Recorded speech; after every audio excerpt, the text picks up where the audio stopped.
विपक्ष ने चुनाव आयोग के खिलाफ जिस तरह मोर्चा खोला हुआ है, उससे आयोग बुरी तरह घिर गया है और अब उसने विपक्ष के आरोपों को लेकर देश के नागरिकों से 5 सवाल पूछे हैं। लेकिन जो सवाल आयोग की तरफ से पूछे गए हैं, उन्हें लेकर अब उसकी काफी फजीहत हो रही है।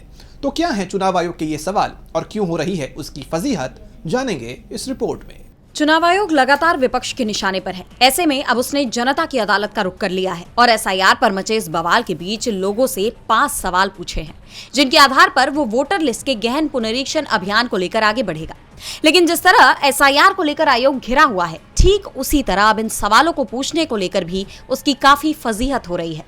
आयोग ने आम लोगों से पूछा है कि क्या वोटर लिस्ट की गहन जांच होनी चाहिए या नहीं, क्या दिवंगत लोगों के नाम हटाए जाने चाहिए या नहीं, अगर किसी का नाम वोटर लिस्ट में 2 या उससे ज्यादा जगह पर है तो क्या उसे केवल एक ही जगह रखा जाना चाहिए या नहीं, क्या उन लोगों के नाम हटाए जाने चाहिए जो वहां से प्रवास कर गए, क्या विदेशियों के नाम हटाए जाने चाहिए या नहीं।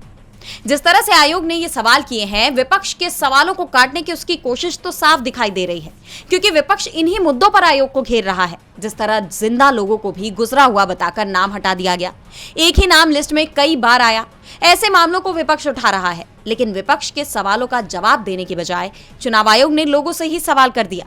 आयोग ने लोगों से यह भी कहा है कि अगर आपका जवाब हाँ है तो मतदाता सूची को ठीक करने के कठिन काम में अपना योगदान दे। इन सवालों को लेकर कहा जा रहा है कि इनके जरिए चुनाव आयोग विपक्ष के रुख को अपने काम में बाधा बताने की कोशिश कर रहा है। लेकिन क्या इस तरह चुनाव आयोग विपक्ष के आरोपों से बच पाएगा, ये देखने वाली बात होगी। डीबी लाइव की रिपोर्ट।